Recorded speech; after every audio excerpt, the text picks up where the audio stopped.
उत्तर प्रदेश की 10 सीटें जिस पर कहीं ना कहीं अग्नि परीक्षा जो है वो यादव परिवार की है, क्योंकि इस तीसरे दौर में मैनपुरी, फिरोजाबाद, बदायूं वो 3 लोकसभा सीटें जहां पर यादव परिवार के उम्मीदवार भी चुनाव मैदान में ताल ठोक रहे हैं। और इस सबसे बड़ी अग्नि परीक्षा पर आज खास बातचीत हमारे सहयोगी अभिषेक उपाध्याय के साथ अखिलेश यादव दिखाते हैं आपको। पार्टी के राष्ट्रीय अध्यक्ष अखिलेश यादव इस समय जो सैफई में हवाई पट्टी है वहां पर पहुंच रहे हैं और उसके बाद यहां से आने के बाद फिर वो जाएंगे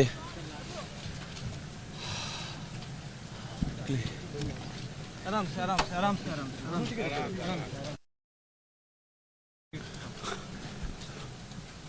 छाव में। हाँ छाव ये अच्छा है। जय हो।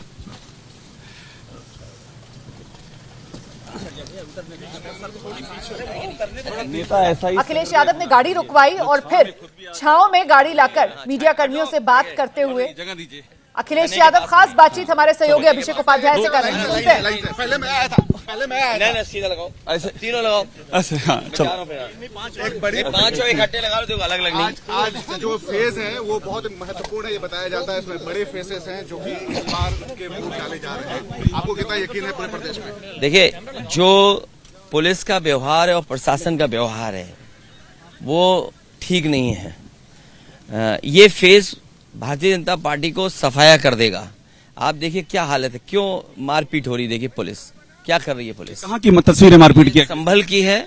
और यहाँ मैनपुरी का हमारे पास खबर आ रही है कि जहाँ समाजवादी पार्टी कार्यकर्ता नेता हैं उन्हें बंद कर रहा है प्रशासन।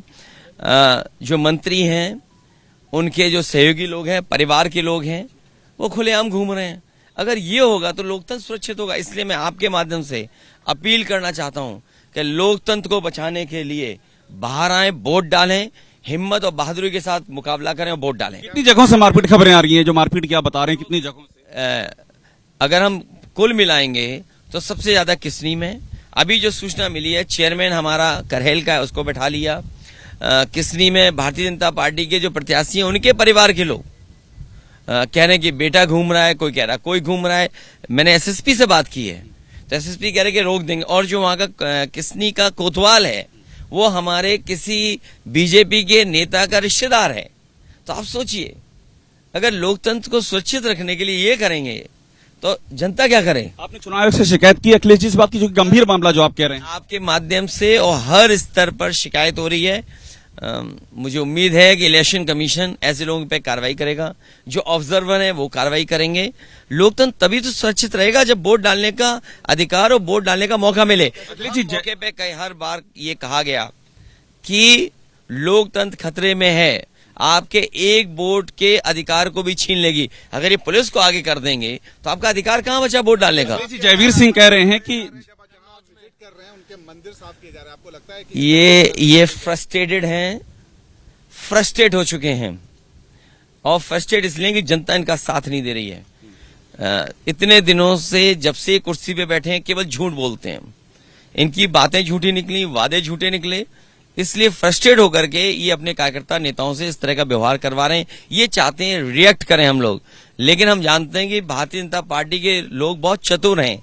चतुराई से जो बुनियादी सवाल है महंगाई का, बेरोजगारी का और जिस तरीके से अन्याय उत्तर प्रदेश में हो रहा है उससे हट जाए हम लोग। लेकिन आरक्षण, संविधान, बाबा साहब भीमराव अम्बेडकर जी के सिद्धांतों से हम समाजवादी लोग हटने वाले नहीं हैं। वो कितनी भी चतुराई दिखाएं, अंतर्गतवा हम लोग संविधान की लड़ाई लड़ेंगे। अखिलेश जी, जयवीर सिंह ने हमसे बात की। उन्होंने कहा कि मैं सिर्फ अखिलेश यादव, शिवपाल यादव के विधानसभा क्षेत्र में घूम रहा हूं, किसी माई के लाल में हिम्मत नहीं जो गुंडई कर ले, मैं सब गुंडई को रोक दूंगा। और ये लोग इस तरह से मतदान करवाते हैं गुंडई करके, ये आरोप लगा रहे हैं वो। मैं इसमें क्या कहूंगा। अरे कोई व्यक्ति खुद ही गुंडे की भाषा इस्तेमाल करता हो, जो भी सुना होगा आपके माध्यम से, और आपसे मैं उम्मीद करता हूं कि आप सच बोलेंगे गुंडा कौन है। मुझे उम्मीद है कि आप अपने चैनल के माध्यम से ये तो बताओगे कि गुंडा कौन है।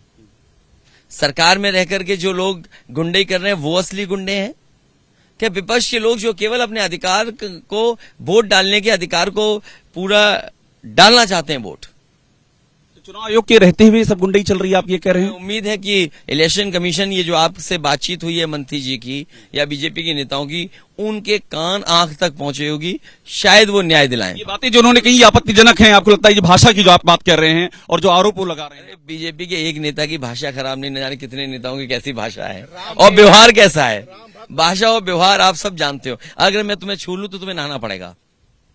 मैं तो नहा के आया हूँ और मैं तो आपसे नहीं, तू भी नहीं नहाऊंगा मैं। नहीं नहाओगे तो तुम समाजवादी हो। ये मुद्दे क्यों बन रहे हैं? छूने पे नहाने जैसे मुद्दे, आपको लगता है ये मुद्दे भी हैं क्या? मुद्दे इसलिए बन रहे हैं क्योंकि वो किसानों की आय दो नहीं कर पाए और 1 लाख किसान ने आत्महत्या कर ली। काले कानून लाए थे, 1000 किसान शहीद हो गया। यहाँ पे थार चढ़ाई, इतनी परीक्षाएं के पेपर लीक हो गए, उनका जवाब नहीं है ना। नौजवान खड़ा हुआ वोट डाला है सरकार के खिलाफ। आप बताइए, इस सरकार ने तीसरे फेज का चुनाव हो चुका है, क्या पेपर लीक के बारे में कुछ कहा है या नौजवानों को नौकरी रोजगार देने की बात कही? तो इसलिए जानबूझकर वो ध्यान हटाना चाहते हैं। एक बात हो जो अखिलेश जी, संभल में सूचनाएं मिल रही हैं कि जो समाजवादी पार्टी के बूथ जो अच्छे हैं वहां पर पुलिस तांडव कर रही है, अन्याय कर रही है, प्रशासन अन्याय करा रहा है।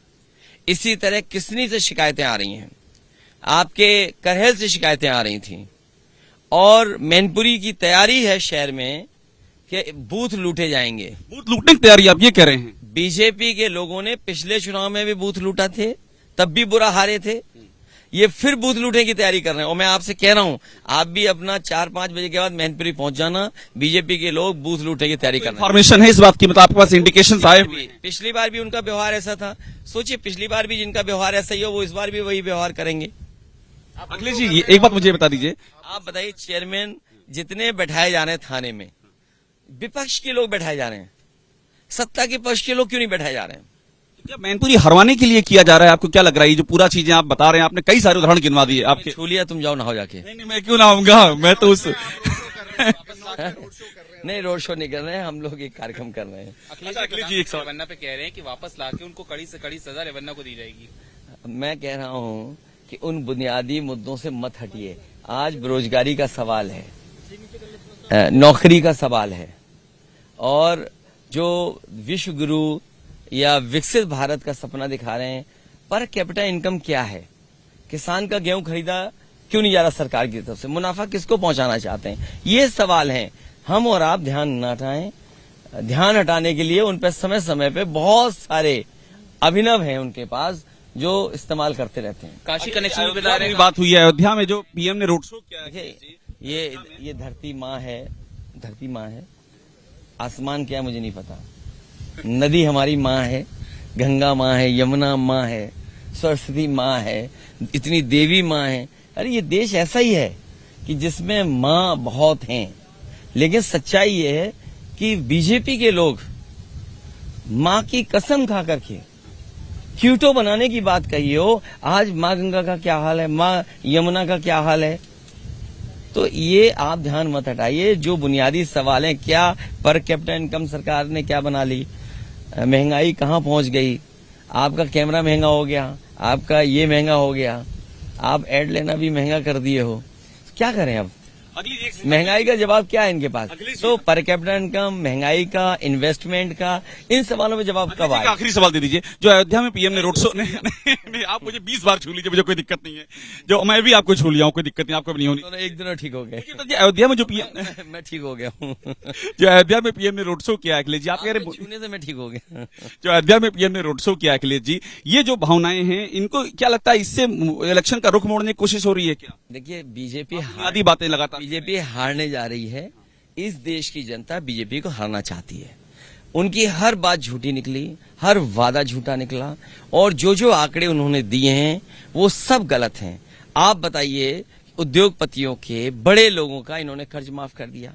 हमारे किसानों का लाखों कर्ज है, वो क्यों नहीं माफ किया? मजदूर की आय के बढ़ाने के लिए क्या इंतजाम किया? जिन मजदूरों ने अपनी जिंदगी लगा दी और बहुत सारे दुनिया में संघर्ष हुआ, तब जाकर के उनके लिए कुछ हक सम्मान मिला, उनको अधिकार मिले, उन अधिकारों को शिथिल कर दिया। ये किसने किया? ये जनता देख रही है सब और दिखाई दे रहा है। इसका सब जवाब इस चुनाव में मिलने जा रहा है। बहुत शुक्रिया अखिलेश जी। तो समाजवादी पार्टी के राष्ट्रीय अध्यक्ष कोटा नहीं मिल सकता है। अरे भाई हमने कब कहा यार? तो ये बताइए आप, जो पिछड़े दलित आदिवासियों को जनरल में सीटें मिल जाती थी, आपने पिछड़े दलित और आदिवासियों को क्यों बांध दिया उन्होंने अपने आरक्षण में? क्या मूल भावना से खिलवाड़ नहीं हुई? जो आरक्षण की मूल भावना थी उससे खिलवाड़ हुई है। भारतीय जनता पार्टी और भारतीय जनता पार्टी के लोग कभी नहीं चाहते कि पिछड़े दलित आदिवासी हक सम्मान पाएं, इसीलिए वो संविधान से छेड़खानी की तैयारी है। आप खुद जानते हैं कि जनरल में लोग पहुंच जाते थे, जनरल में क्यों नहीं अब पहुंच पा रहे पिछड़े और दलित तो आदिवासी? ये किसने पाबंदी लगाई, किसने रोका?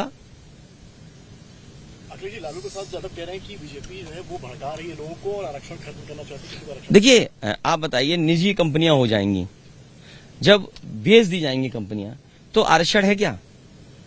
टाटा जैसा समूह 10 लाख लोगों को लगभग नौकरी देता होगा, डायरेक्ट इनडायरेक्ट। आप बताइए 10 लाख में क्या नौकरियां हैं उसमें पिछड़े दलितों की? एक समूह का बता रहा हूं, जो देश का सबसे बड़ा समूह है, सबसे ज्यादा नौकरियां प्राइवेट हैं। मान लीजिए हवाई जहाज बिक गए, एयरपोर्ट बिक गए, बंदरगाह बिक गया, LIC डिसइन्वेस्ट होने जा रहा है, या BSNL दोनों डिसइन्वेस्ट होने जा रहे हैं, एयरपोर्ट्स हैं, तो ये कहां है उनका आरक्षण फिर? तो जब मैं ये कह रहा हूं कि 10 लाख के लगभग डायरेक्ट इनडायरेक्ट नौकरी सबसे बड़ा देश का प्राइवेट समूह देता है, उसमें क्या आरक्षण है? क्या जवाब है? तो जब प्राइवेट चीजें हो जाएंगी तो आरक्षण अपने आप खत्म हो जाएगा। यही पिछड़े और दलित और आदिवासी यही देख रहे हैं कि बीजेपी लगातार 10 साल में ये फैसले ले रही है जो धीरे धीरे उनको आरक्षण और अधिकारों को खत्म कर देंगे। अखिलेश जी, आप यूपी में बड़ी ताकत है। एक आखिरी सवाल ये है कि अगर राहुल गांधी अमेठी से लड़ते, आपकी ताकत थी ही, तो क्या आपको लगता है वो एक बड़ा पावरफुल मैसेज होता? क्योंकि आप लगातार सपोर्ट वहां कर रहे हैं। चाहता हूं आप इलेक्शन कमीशन से कहो कि डेट एक्सटेंड कर दें, तो फिर हम उनसे बात करें, तो तारीख वो फिर नॉमिनेशन कर दें। आपकी इच्छा क्या थी? आप क्या चाहते थे कि वो लड़े? आप सहयोगी हैं? मैंने अपनी इच्छा बता दी। मैं चाहूंगा कि आप इलेक्शन कमीशन से कहें कि एक फैसला ले कि 10 दिन का और टाइम दे दें या 2 दिन का एक्सटेंशन कर दें, तो मैं निवेदन उनसे कर लूंगा, उस हिसाब से वो फिर फैसला ले ले। कितनी सीटें आ रही है सर? कितनी सीटें आ रही है? सीटें सबसे ज्यादा जीतेगा इंडिया गठबंधन। बहुत शुक्रिया अखिलेश जी बात करने के लिए। अखिलेश यादव हमारे साथ हैं और लगातार ये छूने वाला सवाल उठा रहे हैं अखिलेश जी कि ये जो बात ये कह रहे हैं, ये एक मैसेज है, और समाजवादी पार्टी का ये कहना है कि इस सारे मुद्दों को वो उठाएगी, पब्लिक के बीच में ले जाएगी। जैसे ही घड़ी का काटा दोपहर 2:30 पे आए, बबीता जी का दिल सास बहू साजिश के लिए मचल जाए। और ये है इनकी बहू, पूरे दिन ऑफिस की टेंशन हो जाए गॉन जब ये करें अपना फेवरेट शो फ्री टाइम पे ऑन। इनकी तरह आप भी देखें अपना फेवरेट शो अपने टाइम पर और डाउनलोड कीजिए ABP लाइव ऐप अपने स्मार्ट टीवी पर।